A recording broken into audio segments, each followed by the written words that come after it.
the guest today on the podcast is relatively unique, I think. A doctor of philosophy, Tim Shaw also runs his own think tank that centers around just war theory and moral injury, and particularly centered around the work of Friedreich Nietzsche. Okay, so what's a big dumb grunt like myself doing with philosophy and the principle of just war? Well, it's something that really has plagued me over the last, I guess, year, especially because of the whole Afghan situation. There was something that was off about the whole thing, and the concept of a just war and the concept of moral injury were plaguing me, and I needed somebody with a higher skill set to explain it to me on a much higher level so that I could wrap my head around it. So today's conversation is really tough on the brain and made me really think about things, and I think it will do the same thing for you as well. So stay tuned to an awesome episode with Timothy Shaw.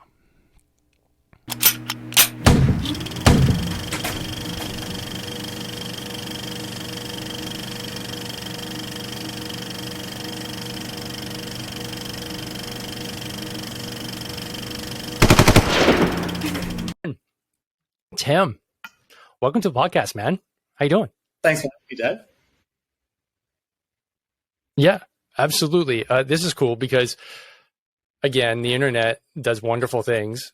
When you put certain energy out into the universe, you get a random email asking if it would be okay if Dr. Tim Shaw could talk on your podcast. And so I contemplated it, looked at your stuff. I'm like, moral injury, doctor of philosophy, check.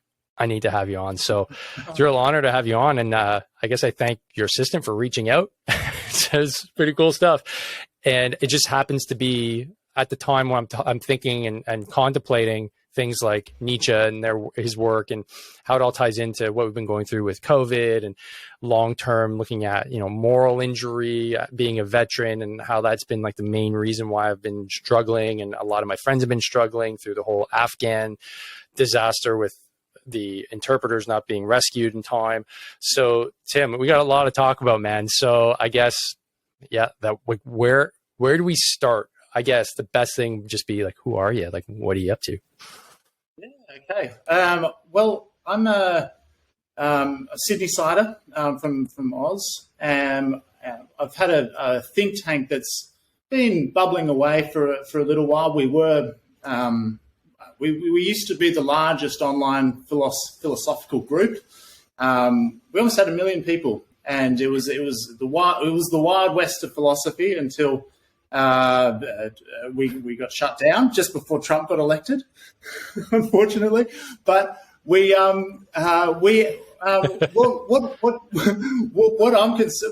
really concerned me through my research has been first of all looking at the emergence of what is post-traumatic stress disorder, really how that emerged and the implications of that emergence, and then looking at the difference between that and moral injury, and then trying to provide, because the concept's been thrown around now for maybe 3 decades, and trying to find a universalizing or a moral grammar lexicon which all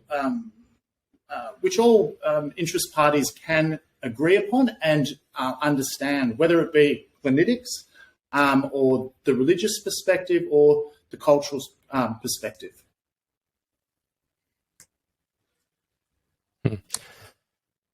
This isn't an easy topic to tackle, right? Like the concept of post-traumatic stress disorder, it's not cut and dry. It's not like a broken leg where it's like, well, the x-ray shows you got a broken leg. Okay, put it in a cast, stay off of it for a few weeks, and then we get it back to normal. Like this is a complex beast. So I guess what was one of your initial motivations to start researching such a really nebulous topic? I don't believe, well, in philosophy, or if you are going to, in my view, if you're going to look at something, there must be a goal of some form of care for other people. I'm very wary of very abstract ideas and how they do and particularly do not relate to people. And there is no more fundamental idea than a moral injury.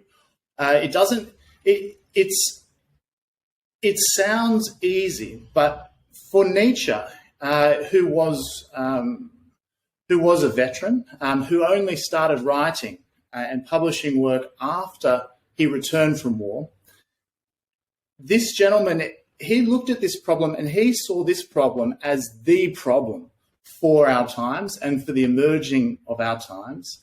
And as the most prodigious philosopher in Europe at the time, the youngest ever to be awarded a professorship, he embarked upon a project which was way in front of anything that was being imagined at the time. And it's that sort of focus, which I think is a very important element that's lacking in a lot of philosophy, and something that when you read philosophy textbooks, there is very little meshing of those ideas into a psychologically understandable format.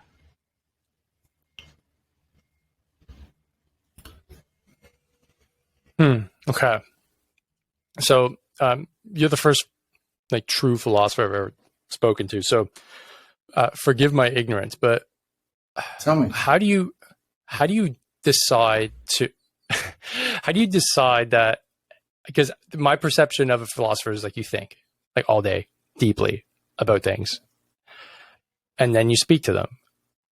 Is that way off, or is that am I on point? And then if that's the case, what would compel you to spend your life kind of making that a thing where you want to think deeply and understand something, I guess, at a meta level, at a very deep level? Well, my love for or really love for the topic of, not love of war, but really love of thinking that this is something worth looking at and worth thinking about. It came from a university unit that I was doing, and it was looking at what was termed the longest running moral decision-making tradition of the Western world, which was the just war tradition. And that traces back to very early Christianity, where they were looking at these questions. What wars, there were Roman wars, what Roman wars or what causes are Christians able to fight in, and how should they fight in these causes? How do they understand an enemy combatant or an enemy population? What means to kill, and then once you come back from war, what are the social structures and social understandings that buttress one's psychology? Okay, so is it safe to say that the Greeks were the initial civilization that really, if we want to say, popularized this, because they were more or less the initial pillar of the Western civilization and our thought process? Because if I understand correctly, philosophy is Greek essentially for the love. Is it the love of wisdom, love of thinking? Yes. So they thought long and hard about this, and so this idea of just war. This is something that I grew up with. The World War II, we had to go fight the Nazis. We had to beat them. So there was never a question that, so it was, I guess, the presumption that every war that we would undertake would be just. And is that kind of the underpinning of Western civilization up until like the modern like iteration of the wars that we've decided to fight? Well, it's even more fundamental because how you understood or construed innocence, or who was innocent in war, changed. So where once upon a time in our traditions, a whole population was deemed as guilty or sinful or deserving of punishment, that has really morphed into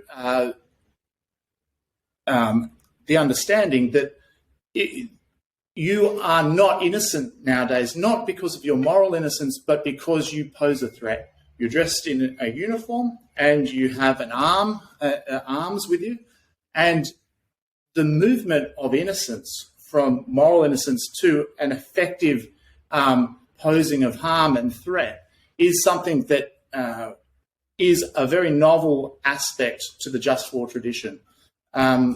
So, for example, you might have a young child who is innocent, certainly not morally, fundamentally guilty. However, the posing of the threat of a child puts them into the category of a non-innocent. And that is a very, very difficult category to disseminate and to think about.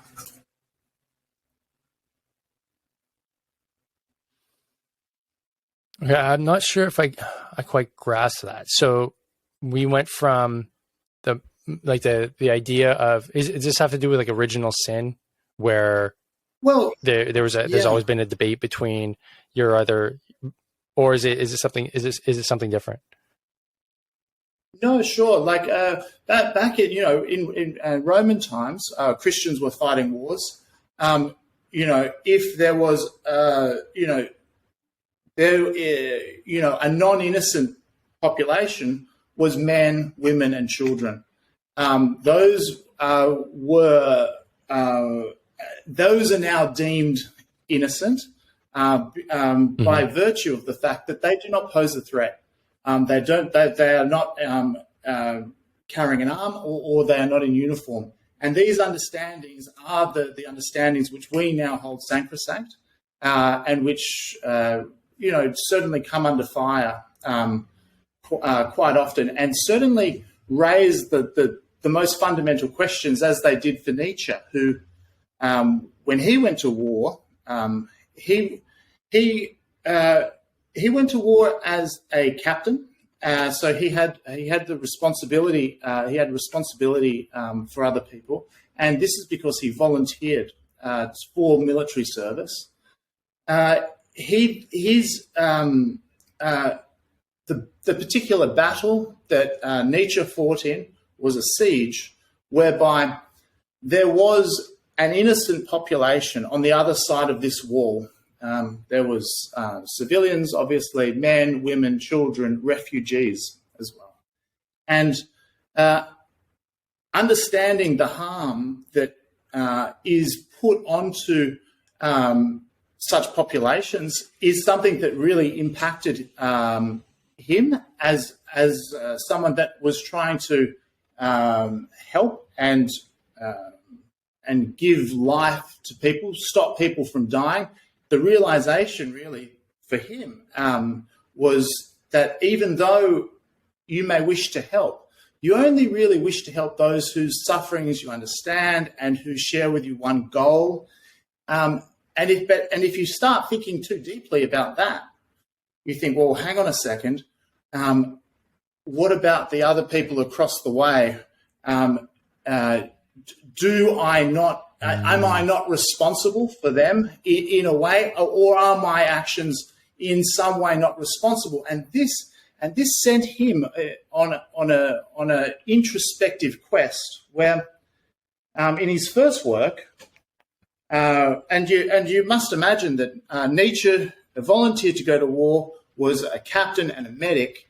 Really, as someone that was trying to save lives, the first thing he wrote and the first thing he published, called The Birth of Tragedy, which was his first attempt to unravel and think about this moral injury, is an attempt at self-criticism, right? And he says, whatever underlies this questionable book, it must be a most stimulating and supremely important question, and furthermore, a profoundly personal one, as it attested to by the times in which it was written, and in spite of which it was written, the period of the Franco-Prussian War. And that's the first bit of published, that's the first sentence that Nietzsche published that's his first book. First book, and also first book published after he came back from war. And his whole corpus, or at least the 10 years that take us from the birth of tragedy to Thus Spake Zarathustra, that 10-year period, or the understandings which he has reached that culminated in Thus Spake Zarathustra, is a veteran delineated understanding of moral injury that's looking at these fundamental ideas that he's describing. So that's fascinating. He's touching on there's this odd feeling, especially, you said it, like when you start to think a little bit too much, you start questioning things, because there has to be some level of dehumanizing the enemy before you go over to fight. Because once you start identifying as the enemy as, that's just another dad, that's just another son like me, oh man, now, okay, how hard is it to pull a trigger now? Because I'm going to leave a kid with no father. That's the last thing you want, because then you're going to hesitate. And that's what the army doesn't want. And that's what I didn't want when I was there. So it's a real emotion. It's because, and I'm sure we'll touch on it, because to go over and, like, I volunteered to go to war. Thank God I didn't have to pull the trigger and shoot at anybody. So I'm actually thankful for that. Even though when I went, I was like, I'm ready. And I think we all had to be in a certain aspect. But the fact that we go over, we decide to volunteer to go, and we also commit to, if we have to, we will murder somebody, essentially, which is forbidden in our culture. It's forbidden by law. It's forbidden morally. It's one of the worst things you can do as a human being. But the government, in this one instance, says, it's okay. You have our blessing. Is a really serious thing to do. I mean, I read about it with Dave Grossman, who's on the podcast as well, who wrote 2 great books on killing, right? And there's like nobody else that writes about that stuff, because it's so visceral. It's uncomfortable, but it's true. We're going over there to kill people. Like that's why we exist. We're not going over as peacekeepers. Our goal is to destroy the enemy. It's just a comfortable term to say we're going over to kill them. So we've kind of sanitized that term, right? So that, I guess, back home it's a little bit more palatable. But it's interesting to hear, Nietzsche wrote this 150 years ago as a veteran, but the experience is the same in essence. He was involved in a battle. He realized, oh crap, I thought I was doing this, from what I understand, I haven't read the book, but I thought I was doing this for like virtuous reasons. But now there's this weird cocktail of emotions, and I don't really know how to grapple with them. And there's this idea of, moral injury that comes about from it. And through introspection, he was able to produce some great works of literature. So what is it then? What is the moral injury? Like, I guess from Nietzsche's perspective, or from your perspective, what does that essentially mean? Because that is very popular now in the veteran circles here. It's like, oh, I have a moral injury. Well, can we define that? What is that exactly? Well, for Nietzsche, he defines it, or his definition can be surmised in a will to truth that becomes conscious of itself as a problem in us, and the disruption to one's psyche that entails. For Nietzsche, when you he's come up with this idea, and this idea, it relates really back to fundamental Christian catechisms. So for hundreds of years, if you had this will to truth, right, you would the church would say, you need to accept a punishment, and there is a medicinal purpose to you accepting this punishment from a legitimate authority. Say it's, and this authority, legitimate authority, at the very end is God. So there is a medicinal purpose to punishment if you think you did the wrong thing, and that medicinal purpose is understood in expiation. And the mechanisms of expiation, which have our societies have been built, and our institutions have been built, those mechanisms are breaking down with the breakdown in culture of belief in God or our social structure, even if it's not particularly located at the locus of a human. And there are many people that do believe in God, and there's an increasing number of people who are starting not to believe in God or heaven or hell. And the breakdown of those beliefs breaks down the expiation or the medical value of that can be that a religious idea that religiosity provides to the psyche. So the moral injury, it is obvious the process of these questions has a will to truth that becomes conscious of itself. You might look into actions or situations, and for many years, for hundreds of years, right, that will to truth would stop at a certain point, or it would not keep progressing. And now we have a process which it keeps on going, and we're looking for a redemptive agent in a not in a hard sense, but in something to make sense or to provide some sort of answer to these questions that we ask of ourselves. You mentioned the word expiation. What is that by definition? Well, so the expiation of, for example, sin or guilt is the turning of something, to the releasing of it. So if you were Catholic or Christian, right, you would go to the priest and you say, look, I've self-pity about a certain idea of oneself or what have you. And the priest would say, hey, self-pity? What? Hang on a second. No self-pity for you. And it's been self-pity in the Christian tradition is something looked very darkly, because they say, who are you to pity yourself? You are already in a pitiful position in relationship to divinity, and and that pitiful position in relation to divinity gives the value of you as a person as always bad, always in need of doing better. And this was turned through these mechanisms into people that were like to create the societies and the structures, the Christian societies and structures that have released enlightened virtues and values throughout our society, that have really looked into and taken the virtues of Christianity and God and Jesus into our societies and really established them. And it's something that is quite particular, and it's something that Nietzsche understands as in terms of the ascetic ideal. And he says it's very particular to Christianity, because even if you look at it in the Judeo-Christian tradition, we have, a tradition where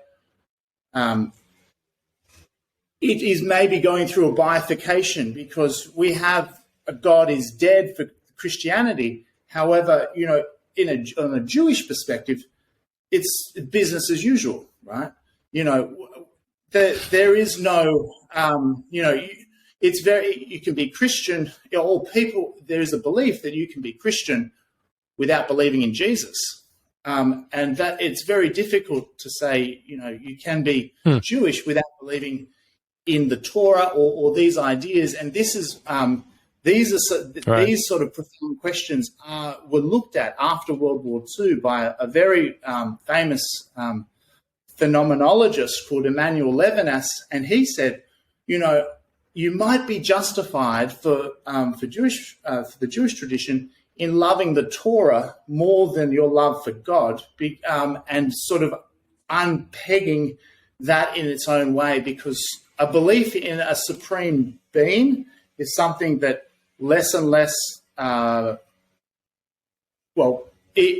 Christians are starting to believe in, and the emergence of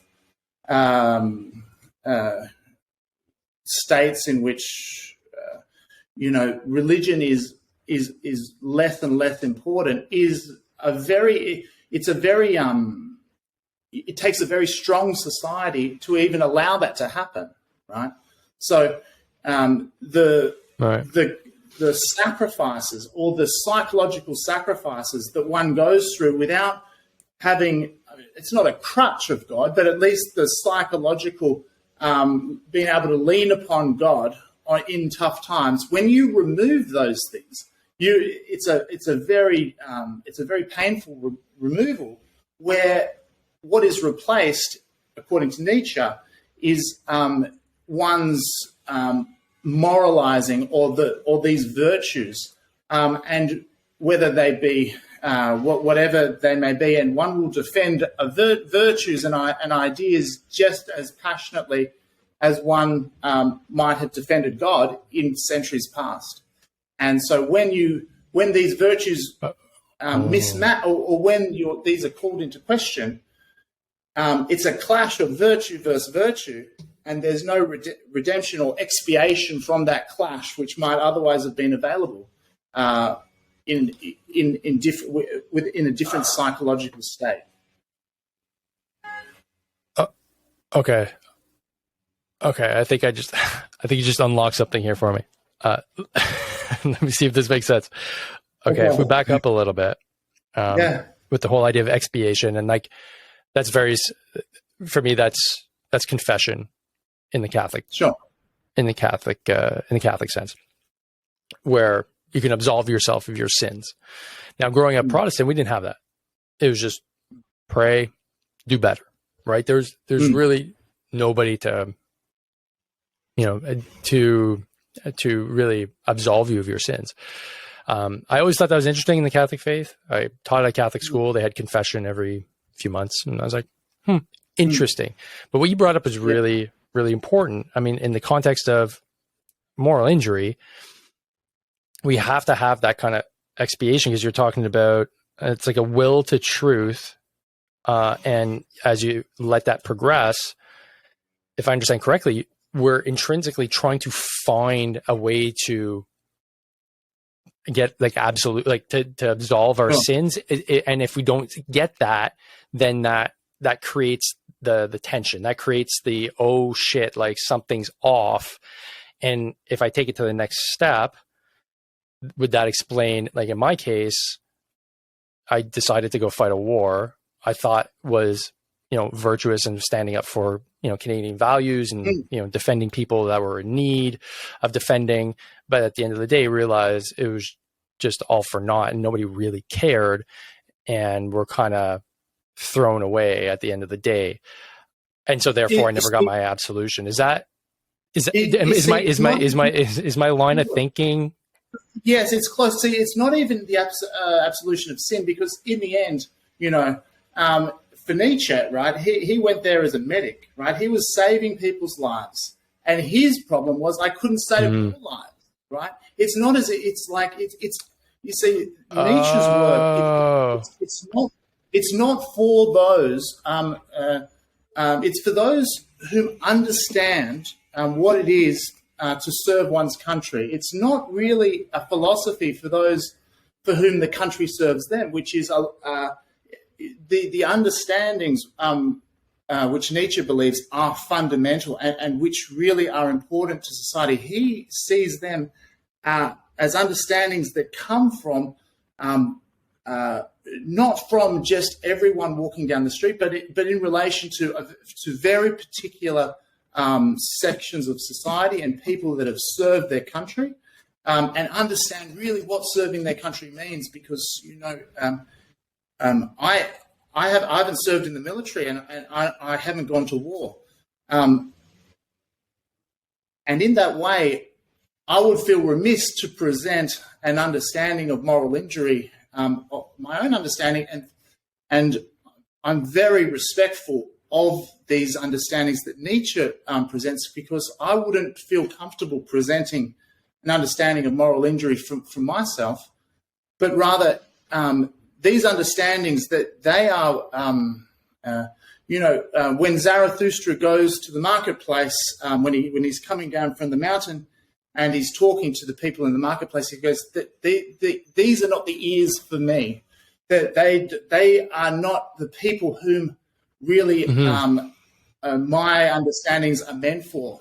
And so it's, so he really makes a differentiation between, or looking at the process, this process of looking at one's own actions in relation to someone else and continually reevaluating that.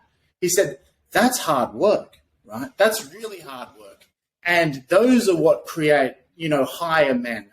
And those sort of actions are actions which, when done in the conditions of, extremely important conditions, those are the psyches which are capable of he says, war is the grand sagacity of every spirit that's become too inward and too profound, and its curative power lies even in the wounds one receives from that war. See, for Nietzsche, war was understood. He understands war in a meta-ethical sense of a war, a psychological war, of wanting to be good, or understanding what good means in relation to one's actions and other people. And he said, well, for the self that suffers from the self in this way, from a will to truth that is becoming conscious of itself as a problem in us, he says it becomes a very difficult and morally injurious psyche, which is very hard to recognize, very hard to recognize in a person, the person behind the counter that serves you food, the person on the train next to you. These sort of things, they're quite invisible to society, and to those, and to those in it, and to the leaders of those societies as well. Right. Yeah.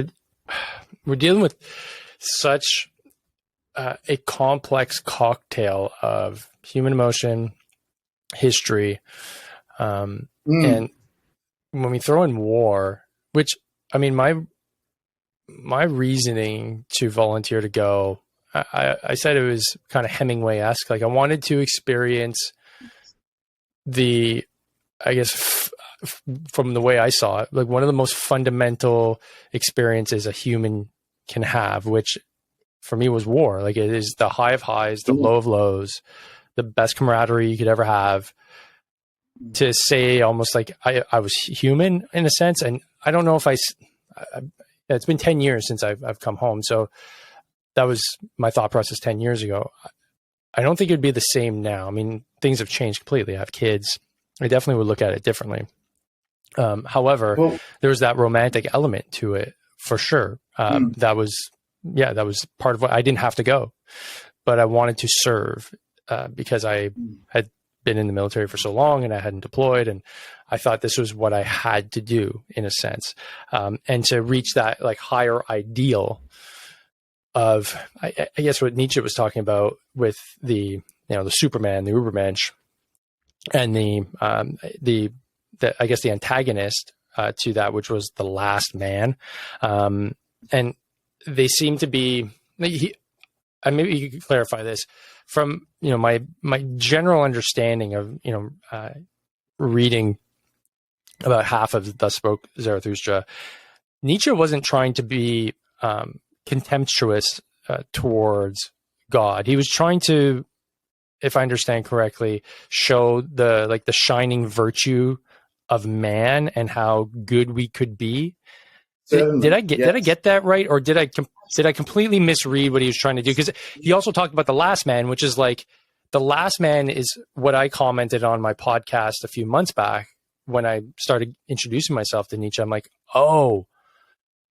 okay, this makes sense. This is why there's so much contempt for guys like myself, guys that are in the military that are saying, wait, hold on a sec, this doesn't make sense. We're pushing back against the moral authority that's saying, sit home, take your medicine. We're like, no, I'm not okay with this. I'm fine. I want to keep on going to the gym. I want to work. I'll put myself, in danger. I've put myself in danger before. Like, let me live. And they're like, no, no, no, no, no. Everybody's got to be the same. Everybody's got to stay at home. So that made things, I couldn't believe that he wrote something like 150 years ago that explained what was going on now. So I guess to answer my question, like he's explaining that in a world that has moved away from religion and the central authority, which was God, is now no way. Like he said, Zarathustra said he's dead, and he's trying to explain that to people. That's basically the modern world we're living in. But what he's trying to convey is that we need to elevate ourselves to that Ubermensch, as he calls it, or the result is the last man. Is that the fundamental understanding? Am I getting it right? Yes, it's not a cry of jubilation that God is dead, and in Thus Spake Zarathustra, Okay. you'll know that the town of which captures his heart and which he is very fond of is called the Pied Cow, which is short for the pious cow. And Nietzsche, when he was young, was looking at these questions and was looking at going into religious instruction and teaching. Now, from the birth of tragedy, where he said, "Well, hang on a second, I've come back from war. This is what has it's really shaken me. What's happened." The next 10 years to what was called the Joyous Wisdom. So he went from the birth of tragedy to the Joyous Wisdom, the gay science. And in the gay science, he writes, well, this is a return of goals once again permitted to be believed in, a returning of energy. And understandings, as you mentioned, where he volunteered, he says,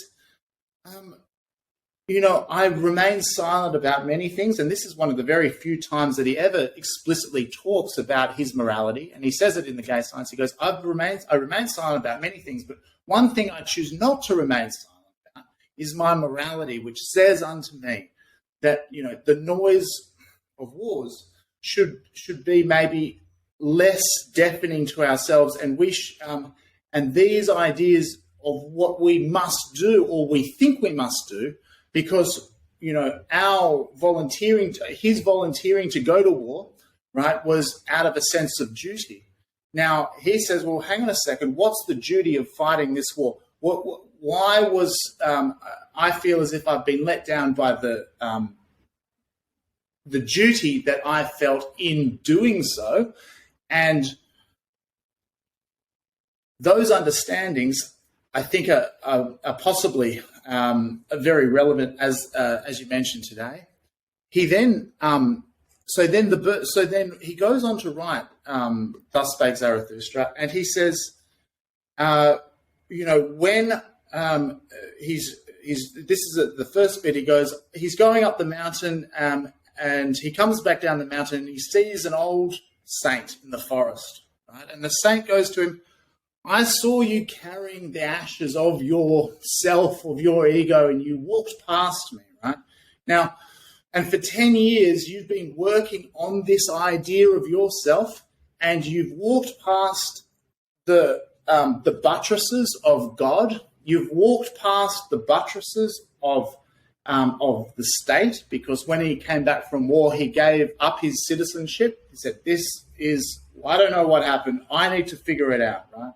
So he gave those two things up, and he worked on himself as a human. And for those 10 years, from the birth of tragedy to the gay science, that is his exploration of these ideas of the Ubermensch. And the Thus Spake Zarathustra is a very, very well-crafted psychoanalytic that is trying to dislodge these understandings for a particular group of people. It's not, as I said, it's not for everyone. A lot of people will read this and not understand it. They will not understand it. You've got Carl C.G. Jung that used Thus Spake Zarathustra as the basis for his psychoanalytics. And before World War II, he was giving lectures on Thus Spake Zarathustra to a carefully selected group of veterans to try, and was talking about the metaphors, but he never talked about the actual process that's underlying these metaphors. And we can go into that process as well. And these ideas that are in Thus Spake Zarathustra, they are meant as a antidote to the last man. I mean, he finds the last men who are very, chuffed on their own righteousness, very, do not care about anything apart from themselves and their own being right. He finds this as a deplorable state of our societies, and the progression to this state is something that he believes is something that not only is disastrous, right, but can also, it is the Thucydides trap of those societies, whether it be, the use of weaponry or the decisions of such gravity. And so Nietzsche, even though he says that God is dead, and it's a famous aphorism 125 in the gay science, he says, what festivals of atonement and what sacred games do we now have to invent, right, now that God is dead? How do we wash the blood? How do not we have to become gods ourselves merely just to fill this gap? And are we even capable of it, right? And that's the project that he embarked upon for the rest.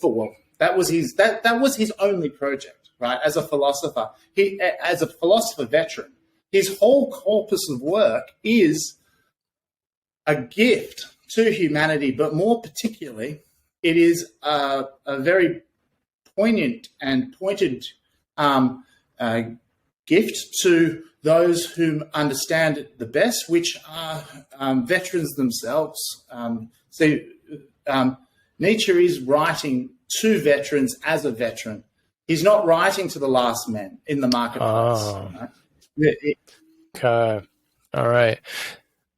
That's really insightful. I'm glad that was literally my next question. I'm like, so those who serve would be also to catch more people into the umbrella, like those who serve their country. So I guess, even members or serve the community, anybody that had a sense of service, this really speaks, I think, to them, because you put your life a lot of times on the line, you put your family on the line because you're gone all the time, you may not come back home, and it's in service to your fellow countrymen, so police officers, EMS, all those people, that what I call the sheepdog community.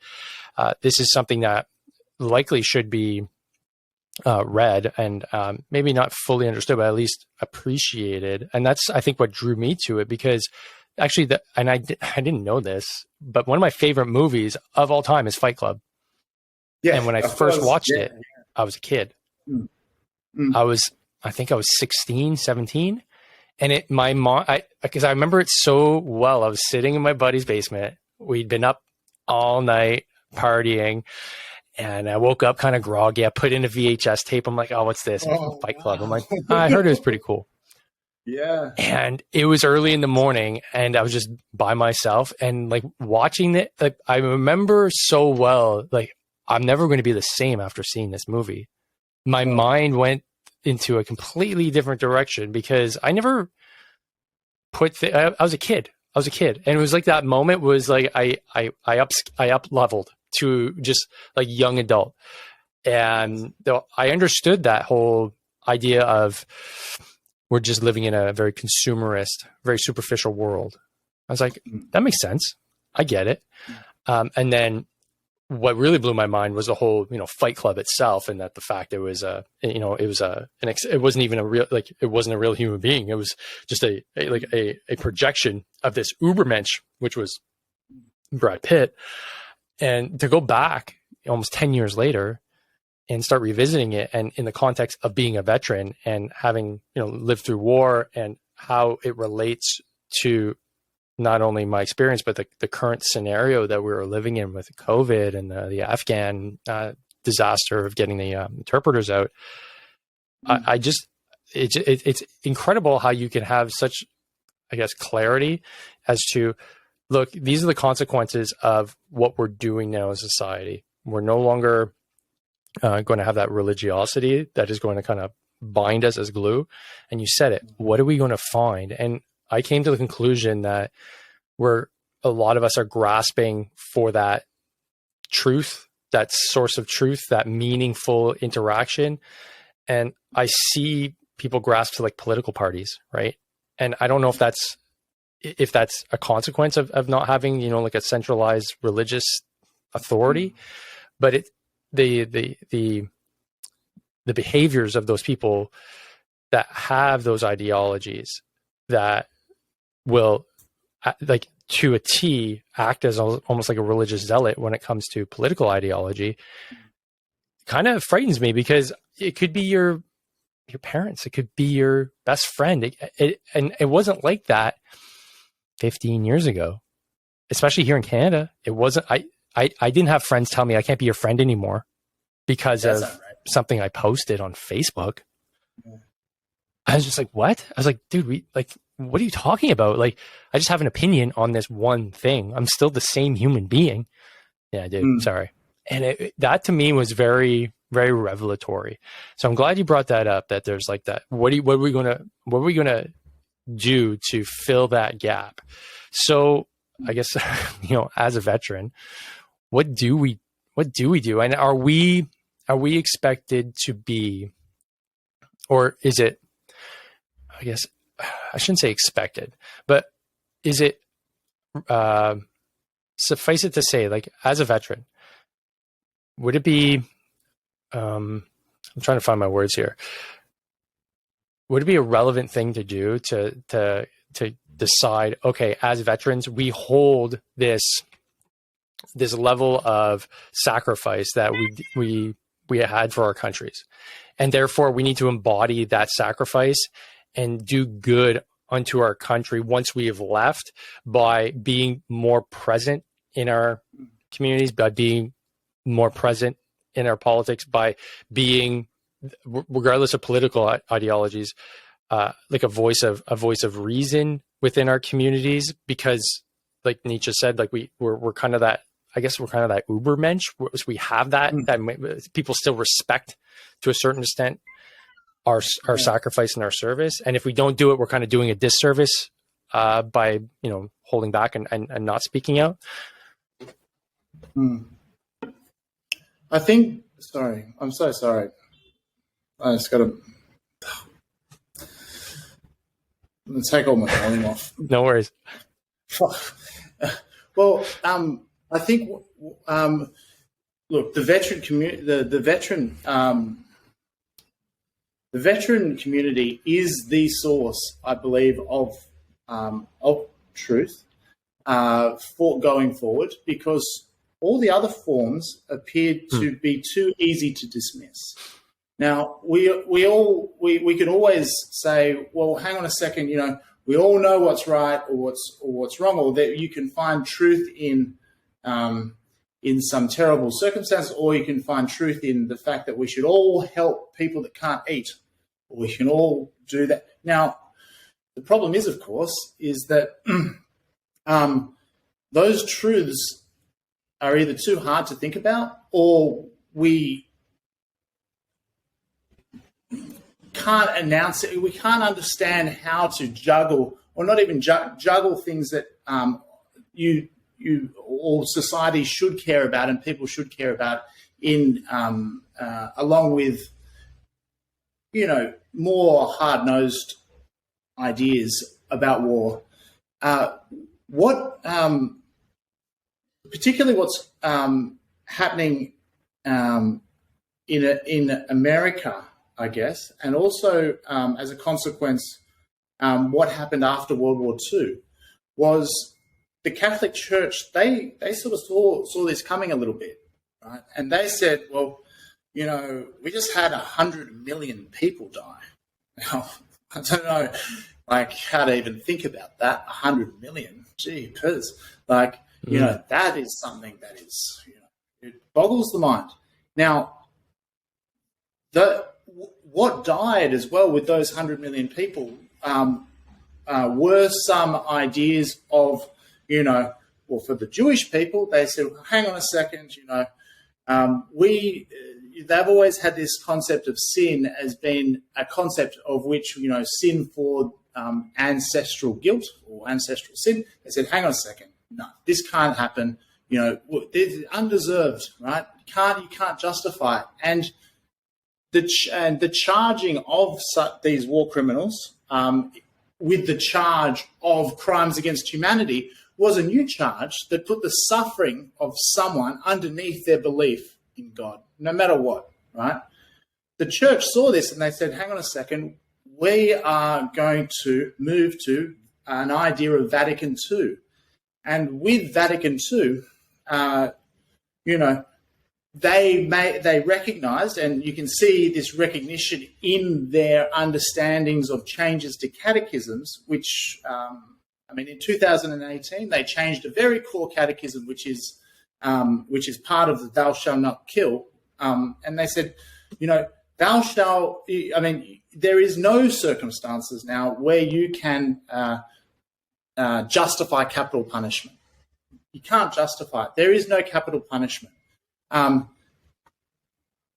Those understandings where you've got a church saying, there is no, you can't punish someone with a death penalty, makes it even more difficult or creates more of a tangled understanding of, so how do you take life or how do you punish in the time of humanity and crimes against humanity, as opposed to, even though understandings were working up to this point, for hundreds of years, it was, crime against God. Well, great, burn them at the stake, right? And that's fine. Or, these understand that you can't. We don't understand that as something that is applicable to anyone. Everyone has an inalienable value attached. So this is what Nietzsche's problem was as well, because he understood, or he said as a medic, yes, there is an inalienable value. And he had this idea of an inalienable value for human life and humanity. Right? He had this understanding 150 years before it came hip. Right?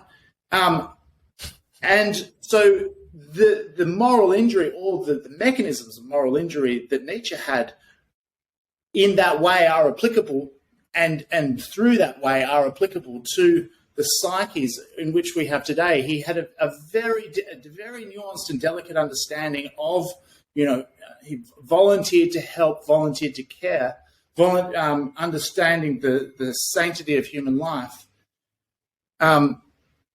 Those ideas are now the main ideas which dictate how we think about moral virtues today. Whether back in his time it was there was hunger, starvation, disease, sickness. These were all the ideas that he was grappling with as a medic in a siege. And think about, and this was sort of pre-states really. These were the battles of empires. The Franco-Prussian, the Franco Empire versus the Prussian Empire, and with empires, the value for human life is a lot less, right, than the value of human life in a state, which the value of human life is protected in a state, in an empire, right? it's less valued. So he saw this progression, and for him, he said, it's an intractable situation. When you really boils down to it, it is intractable. And if you start thinking about this will to truth that becomes conscious of itself as a problem in us, the only way out of it, or for the self that suffers from the self, is instead of the mechanisms of judgment or its exalted bedfellow or revenge or penalty or this and that. And a lot of the times we use these mechanisms against ourselves, right? We take revenge on ourselves for a thought, or we impose a penalty on ourselves for a thought. He said, hang on a second, no. Instead of using that mechanism, we need to use a mechanism of pity. And his understanding of pity is not the self-pity which the church was so against, because but his pity was like, more of a forgiveness pity, which is something that a lot of Eastern traditions are looking at, or these forms of a first lightning or an ego death, rather than the waiting or for a second coming of Christ and all the moralization that goes along with such. We have societies now that are really focused on these ideas, and it's easy to take it for granted. But it's and there's a fabulous part in Thus Spake Zarathustra, and he very rarely mentions cows. But if you search for kine, which is mentioned in the Bible as a withered cow, and that withered cow is a representation of an ascetic idea, which is this idea that humans are bad. He's saying, no, humans are good. Our kine, or the kine of today, which don't feel threatened by the teachings of Buddha, and there's a fabulous passage where Zarathustra is walking around and he sees all these kine that are surrounding a very peaceful person that's sitting there and is talking to the kine, and they're listening to him, the kine, and then he has a chat with the person that's talking, and that person that's talking is a representation of the Eastern tradition and Eastern religions that are very non-threatening to a Christian idea or Christian ideas, because they're saying release we're not we don't eat meat, right? We're peace loving. Forgive yourself. Sit under a tree and wait for something to drop on your head, and that sort of thing. And that's, I believe, what Nietzsche predicted. And that's when I look around, that's what I see a lot of people striving for. That's fascinating. Yeah, I haven't got to that part of the book yet, but that's fascinating to hear, because I never thought 10 years ago, when I guess I was my hard phase. Like, I was very black and white. I know that for a fact, having spoken to, friends and stuff from years gone by. Like, I had a very black and white view of the world, very black and white view of people, good, bad. So get to where I am now, and the Eastern philosophies, I guess the more hippie type attitudes, where peace, love, happiness, like let the energy flow through you, like he who yeah exactly, there you go. Like, it's funny, like, I'm older now, like I'm in my 40s, but like I want to go like dance in the woods and take mushrooms and just like go with the flow and just be one with like the energies. I talk about energy so much more now, and I wouldn't recognize myself if I had a conversation with my 30-year-old self, with my 40-year-old self, which I thought I was going to be more conservative in my 40s, but I seem a lot more open-minded. And I really have to thank the war for that, because I got to experience something that I thought for sure, like, we were doing something right. And then I remember I wrote in my journal, I was rereading my journal from when I was over there. I'm like, I was angry. I'm like, why are we here? Why are we doing this? And so the shift started to happen. And you're like the whole idea of moral injury, the way you described it, is true. It's I wrote it down. It's a will to truth. Yeah. So I guess what you're getting at, like the dissolution of ego, is so important, but also it's like one of the hardest things to do, right? Like your ego it defines a lot of it, and especially in the military. Like we're very ego driven, it's promotion, it's rank, it's status, that's all ego stuff. The coolest guys though in the military were the ones that didn't have the ego. That just, hey man, yeah, it is what it is, like let's get the job done. And you're like, how does this guy do this? It's like, oh, that's why he's where he is, like, but most of us, especially at a younger age, we're ego driven, hands down. We want to be stronger, we want to be faster, we want to be more aggressive. So to be able to dissolve that ego is not an easy thing. And I don't think many, I guess, especially in your 20s, to be able to do that is hard. And that's where most of us actually deploy. Yeah. So it's definitely, I think, a wisdom based thing, which comes with the years. And that's why it's great having voices like yourself come on and chat about these things and kind of suss it out. One thing I wanted to touch on though is that you're talking about veterans have an important role in society now. And one thing I'm toying with is that there seems to be, I'm not going to say it's a suppression, but there's definitely I don't know if fear is the right word to use, but there's an anxiousness around veterans speaking out in political realm, in the media. And I was privileged enough to be on the news quite a bit during the Afghan crisis. And I was being put on because I was very honest. And I was able to speak clearly and to the point in 2 languages. And although I was cut off twice on a news agency, once they asked, like, well, why do you think this is? I'm like, well, it's clear.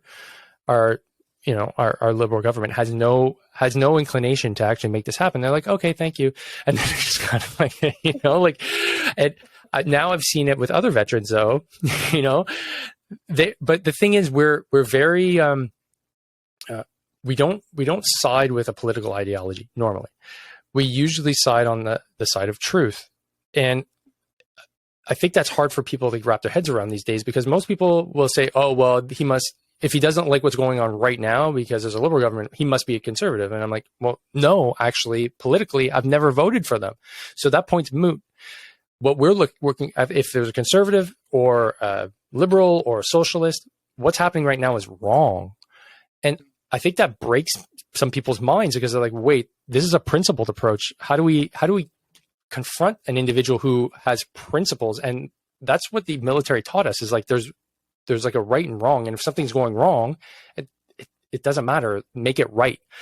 And I'm curious to know, is that something that you think is an important role for the veteran now, is to just be as truthful as possible and to make sure that truth is conveyed to a broader audience, to their communities, to their countries? Absolutely. And would that, and would you say that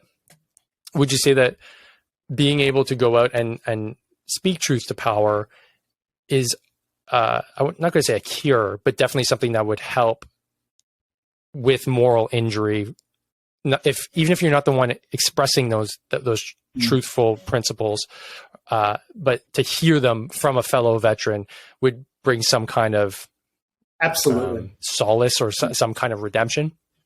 Absolutely. I couldn't have expressed it better myself. Nor could perhaps nature could, though. Yeah, probably. No, this has been really cool. I mean, I've had some breakthroughs here, which is I expected that. I mean, man, I've got one last. I guess maybe we can end on this. So for me, I guess the concept of the last man kind of stuck with me more than Ubermensch, because it worried me. It worried me in the sense that I see us moving closer and closer and closer to that like egalitarian utopia, which to me is the communist hell that happened in the Gulag Archipelago, which I've read, and it saddens me to my soul when I read that humans had to go through that, and it wasn't that long ago. Is that kind of like the forewarning that Nietzsche is giving us? Like, hey, sort yourselves out, start speaking truth, start reaching towards the ideal virtuous human being, or the consequence is this last man situation, which I think we've already seen play out in communist Russia. Is that true? Sort of. He's saying that the virtues that we all hold, to understand what value these virtues have, he says that you can only understand, or the ultimate value is reached once the value of these virtues has been reduced to zero, because it's only then do you know what value these values really had. And, this is how, and this is the sort of the mechanism in which he describes it. So if you're, say for example, a calf, if you think of a cow as like a Christian, or if you're growing up in a Christian society, the virtue, we all come to virtues in a different way. We all might want to grab a cookie, and we're told, no, don't grab the cookie. The virtue that we have of not grabbing the cookie, whether or not it be the virtue of, we're not going to grab it because we're going to leave it for someone else, or we're going to manifest the virtue of, patience, or whatever virtue, whatever our nature. So he says that we convert our natures into virtues. Now, we then forget that and are like, we know the virtue of for example, patience. But he goes, the only way you can really rediscover that, if you become, if you don't want to end up like the last man, is to start grabbing the cookie again, right? In a way, right? And to start really trying to drill down into why it is. So, for example, why is it that you don't grab that cookie? Is your reason for not grabbing the cookie, is it a selfish reason that you get 2 cookies later? Or is it, you're not grabbing the cookie because you're going to leave it for someone else? And that sort of, and that articulation, that is what provides the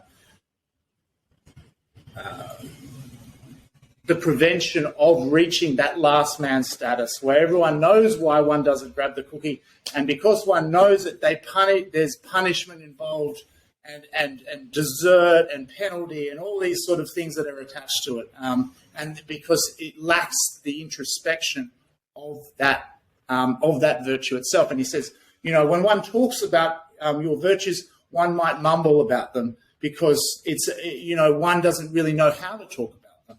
And what is your virtue, right? What is actually your virtue? So, let me leave it at that. Fascinating. Well, I had 3 cookies before coming here. My wife made awesome cookies, and 100% that was selfish. I could have left them for my kids. I was like, Papa Bear needs some cookies. But I understood why.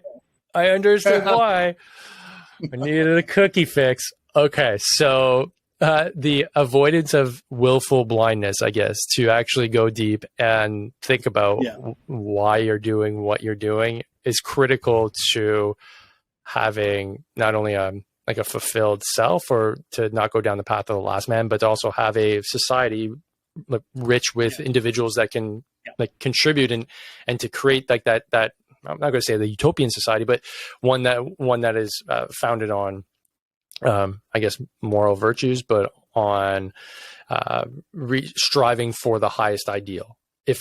And also human virtues, like understanding what it really means to be human. There have been different manifestations of what a human or a good human was, from the Greeks, to all through time, right? From tribal understandings of what the human is to what we understand it as now.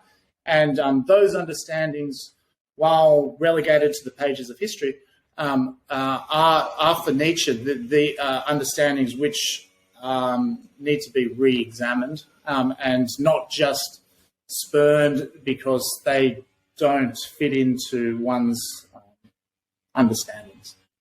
And the acknowledgement of that does provide more, when people from different cultures, those understandings are the understandings which should be used and which people need to take very seriously in the world in which we find ourselves in.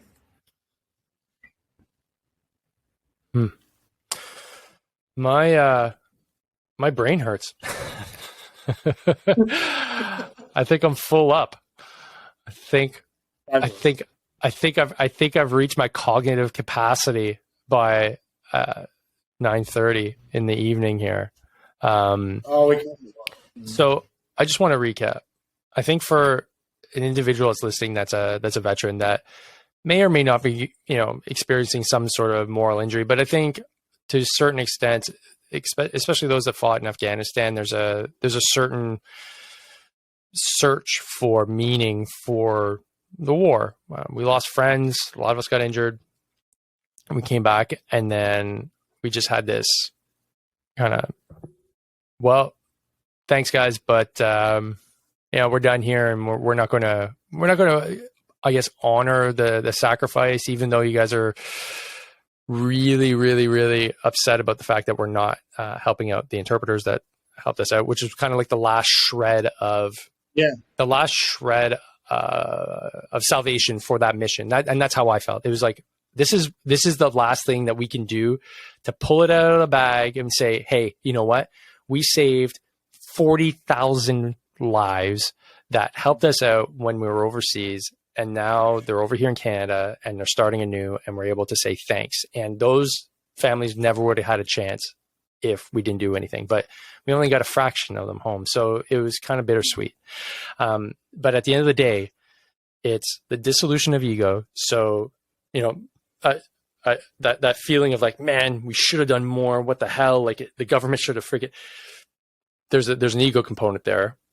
If we can find a way to let that go, realize that we did good over there. There are families here that are doing well, that need our support, but ultimately that we are able to speak truth. And when we do, we're able to not only help heal ourselves, but those that are listening that maybe aren't comfortable speaking or just don't have the skill set to speak or write or communicate can listen and follow along and grapple onto the message and start the healing process as a community should. And I think that's the overarching message here that we dug down into. If we had known that, I think that's pretty good.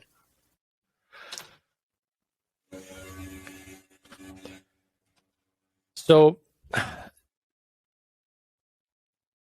I don't know where to go from here, man. There's so much we covered, but ultimately I think this is going to be a great starting point for anybody looking to get a grip of this really difficult topic, which is moral injury. And it was an absolute pleasure talking to you on this topic. It just, there's so many levels that we can dig down into. And I think we just scratched the surface, but this is going to be very valuable